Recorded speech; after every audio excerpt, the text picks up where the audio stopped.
Alright, so today I'm going to be tying a bit of an experimental fly, and this is a Paracord Damselfly Nymph, and it uses nothing but a little bit of paracord, some dubbing, and some biots. And on this one I will be taking these copper BBs. They're steel but coated in copper, so they will not rust in the fly. And I'm just going to be putting a bit of them in the paracord because you can see here it's nice and hollow like a tube. So I think this could provide some extra weight and potentially even give the fly a little bit of a rattle to attract fish even further. So let's get to tying. The hook I'm using is just a bait holder hook, so while it's not fully intended for fly tying, if it's a bare hook, you can tie a fly with it. So that's what I'm going by today. I'm using 72 denier thread because I tried to use a different weight of thread, and it ended up having a massive buildup on the head of the fly to the point where it was impractical to even use. And I did just bump my camera there, so I'm going to adjust that in a second. But I did not like that one bit because these hooks have a straight eye, so you can imagine the eye of the hook was very clogged up by that. Alright, let's get tying. I'm going to begin the thread base and bring it back to around the halfway point between the point and barb of the hook. So you can see I'm going to get to the point where when the thread hangs straight down, it's about halfway. Nothing needs to be really exact with this fly since damselflies are a really strange bug. You might also know them as dragonflies. They're used interchangeably when on the water. I'm not quite sure the exact scientific difference or anything. I just know they look pretty much the same. Alright, so now I'm going to take my paracord and I'm going to measure it out to about a hook length extending out. And this is going to get like taken back a little bit when I come in with the lighter and melt the end of it to seal it off from the water. So do keep that in mind when tying this. And now I'm going to come in with my scissors, and I use my duller scissors, like an older pair, when I trim paracord, because I can see it as being one of those things that would really dull my scissors. So these scissors are already very dull, but they just work through the paracord. I just don't want to use my nicest pair of tying scissors and have them not even be able to cut thread, because I cut paracord with them a few times. Because I can absolutely see it as doing that. So this process may take a little bit, especially with your duller scissors. I'm going to switch to another pair that's not the sharpest, but they're still good. I'm just going to work through with the little tip. And you can see there, these are a lot sharper than those other ones. Those were my first pair of tying scissors. So they've really been through some stuff from when I didn't really know how to tie at all. Now I'm going to secure all of my paracord to the hook. And this fly can have a bit of a fat body, since damselfly nymphs do have fairly large bodies. And this fly is really designed for bluegill and panfish and bass, so it's not like they're going to be as picky or specific as trout.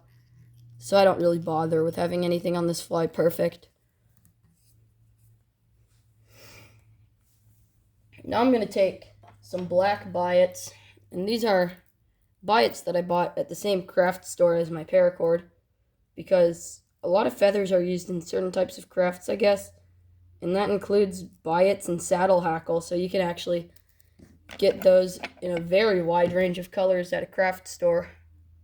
I saw even like pink biots and stuff like that. So I'm going to trim off 4, and I'm just going to measure it up. And I want this back biot to be a good bit shorter than the front one's going to be, because these are just going to represent the little legs on the bug.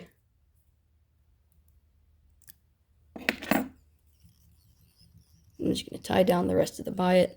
And you see they splay out like that, and it gives it a nice natural look on the fly. I like this fly because it has a really great profile, and it probably qualifies as semi-realistic. I guess there's not really a qualification, so if I decide for it to be semi-realistic, I guess it sort of just is, because I wouldn't really call this fly realistic because it just sort of looks like it. If you chose the right color, you could probably get this to be realistic. That's another thing. This fly is like a mop fly. You can tie it in any color you can find the material.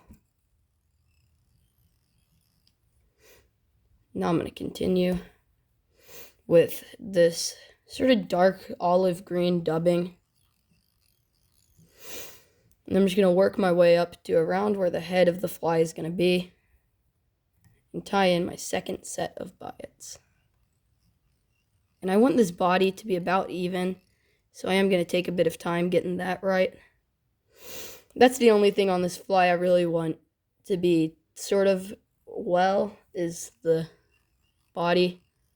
And then once I'm done with this, I'm going to actually take a toothbrush and I'm going to work through it to give this fly the effect of being a little furrier, since even nymphs, when observed under a microscope, are very furry and buggy at a micro level.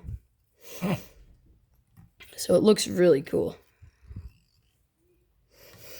Alright, now I'm going to take my front set of legs, and I want to tie these in to end at around the same part as the back set of legs. So these are going to be a fair bit longer comparatively.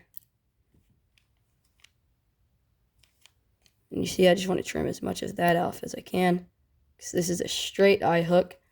So it's very easy to clog the eye on this hook, and I do not want to do that on this one, because I want to be able to fish this fly. And I like this fly a lot when fishing warm water, especially since damselflies are probably the only like major hatch type event we have here in the South, other than maybe a few smaller events with crane flies. But these damselflies are here from around now, which is early May, to really the end of summer, beginning of fall.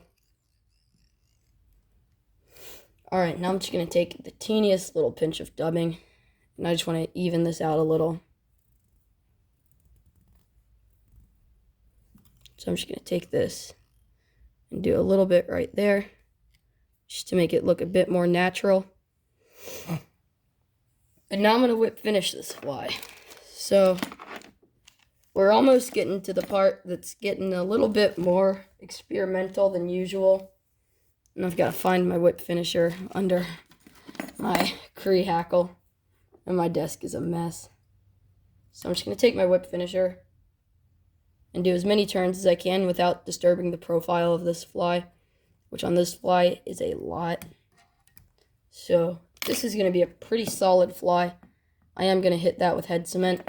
But now's where it gets a bit more experimental. So I'm probably going to fit 2 or 3 BBs in the fly, this body. I'm just going to pour out 3 and see what I can do with that. So I'm just going to pull this up and insert them into the paracord. And you can see here they just sort of fit right in there. And I think I'm only going to go for 2 on this. It gives the fly a bit of extra weight, but also just like a bit of a rattle if you can fit more, which I'm actually only going to be able to fit 1 in this one. And now's when the lighter comes into play. So I'm going to take my pair of tweezers and I'm going to squeeze this shut.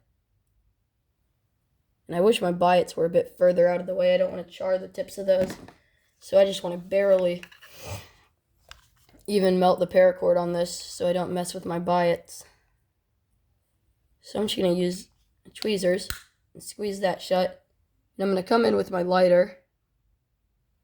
And I'm just going to singe a little bit of that and allow it to close up. And I want this fully sealed. You can see there I hit one of my biots just a little, but that shouldn't affect it too much. And now while it's still a bit melty, I'm just going to squeeze it like that to allow it to have a more squared off body. And then I'm just going to hit it again with the lighter. And I think that looks pretty nice. So now we have the BB in there to provide extra weight, the sealed off extended paracord body, and you can see here the body's actually a bit short. This is about what I was shooting for, so maybe start the body further up the hook than I did and make it probably, yeah, just a little bit longer, not too long. But Yeah, this is still fishable. This is what's great about this fly, is even if you don't nail the proportions or anything, it's still very fishable. And you can see here, the legs on it are splayed out just like they should be. And I'm looking forward to fishing this fly today. I hope you enjoyed this video. If you did, please like and subscribe, and feel free to comment any thoughts or opinions on this video. I do take criticism if it's presented in a constructive way. So, yeah, thank you for watching.